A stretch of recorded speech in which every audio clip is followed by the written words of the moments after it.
My name is Paul Olson. I'm from Great Lakes Center for Youth Development, and I'm presenting on the Youth Asset Report 2010. This is a report that we did for the 7th time this year, and I've passed around some copies. This is the results of the Profiles of Student Life, Attitudes and Behaviors survey that we do with Marquette and Alger schools with all of the 8th, 10th, and 12th grade students in Marquette and Alger schools. The superintendents and the staff of all of the school districts in Marquette and Alger counties give us unparalleled access to their students briefly in the fall of every even-numbered year so that we can perform this survey, and the results of that survey are in the report that you're seeing right now. This measures the 40 developmental assets, and that's on page 3 of your report.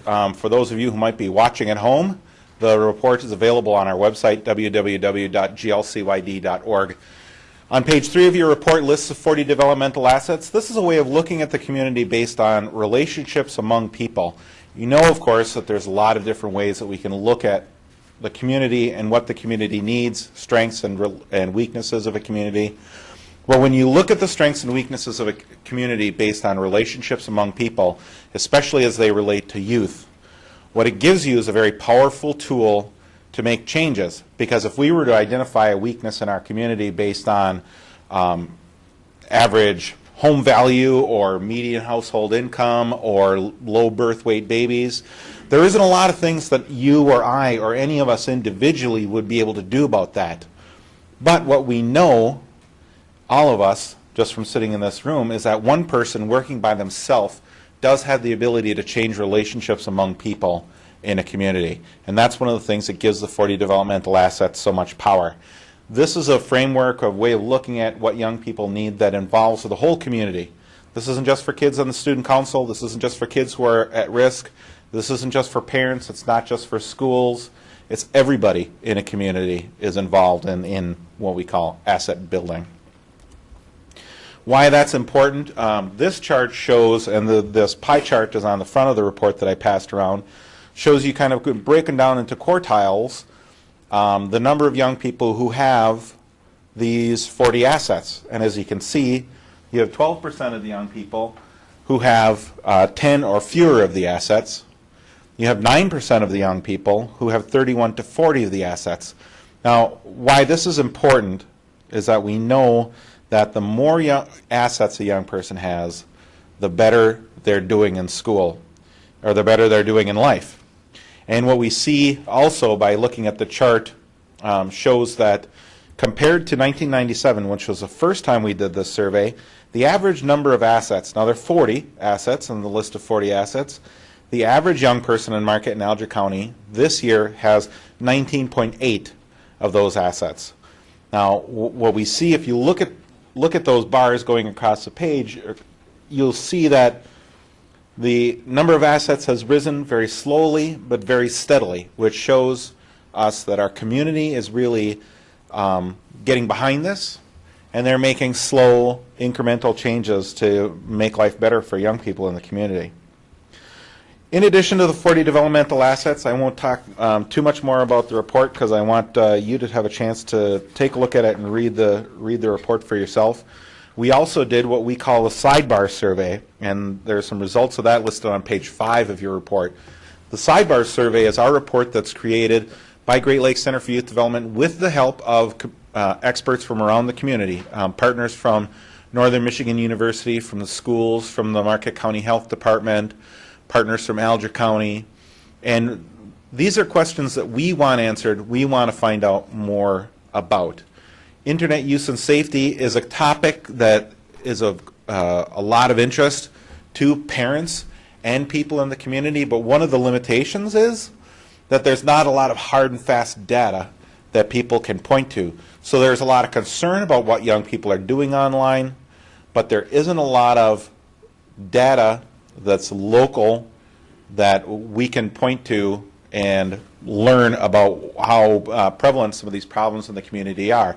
Now, one of the things we see is that 24% of the students who were surveyed spend 3 or more hours online each day.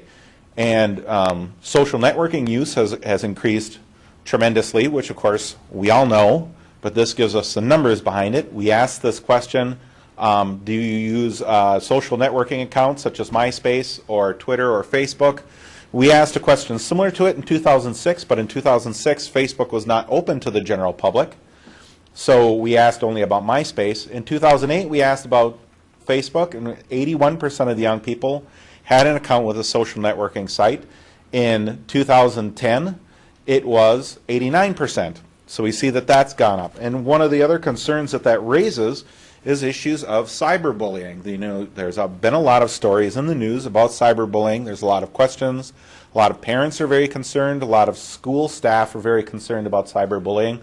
But the question is, how do you get information about how prevalent cyberbullying is? It's inherently a secretive issue. So we asked this question. In the past year, have you seen a post or received a message online from a peer that was meant to threaten, embarrass, or harass you? 19% of the young people who took the survey said yes. It's interesting to note here, 15% of males answered yes, 23% of the females who took the survey answered yes. So that's an interesting thing to note. We also have information about prescription drug abuse. The Profiles of Student Life survey does not ask about abuse of prescription drugs, but we wanted to find out some information about how prevalent this was in the community. So we asked, this is the third time we've asked the question. In 2010, 85% of young people had never used a prescription drug to get high.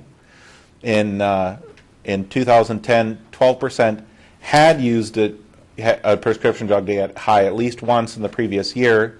It was 14% in 2008. 4% on the survey have done it more than 10 times in the past year.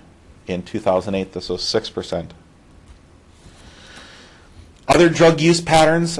This chart shows how drug use patterns, drug, alcohol, tobacco, behavior patterns have changed from 1997. As you see, they've all gone down. Every one of the substance abuse indicators in the survey, both the Sidebar survey and the Profiles of Student Life survey, are at their record lows for Marquette and Alger County, when that is really, really, really good news for our community.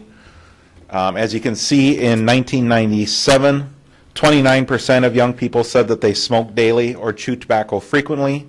In 2010, that had gone down to 11%.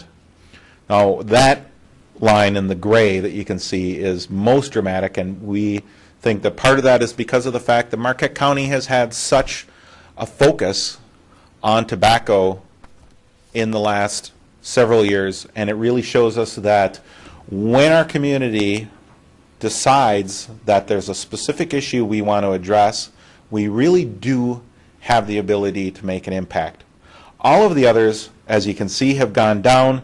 Drank 3 or more times in the last 30 days or got drunk in the last 2 weeks, the line on the red, has gone from 32% in 1997 down to 17% in 2010.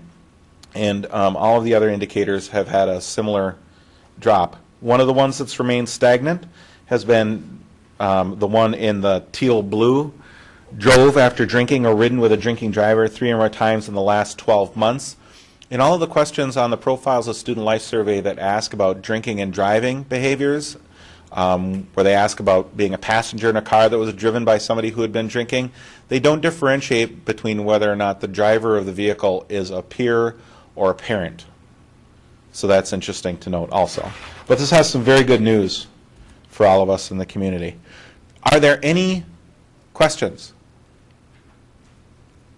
Commissioners, any questions? I don't think so. Once again, this is on our website, www.glcyd.org. If you have any questions, my name is Paul Olson. Please feel free to contact our agency and download this report and take a look at it. And when you're making decisions that are going to affect young people or going to affect relationships among people in the community, I urge you to take the information in this report to heart. And if you have any questions or want any more information, by all means, call our agency or email me. Thank you. All right. Thank you, sir.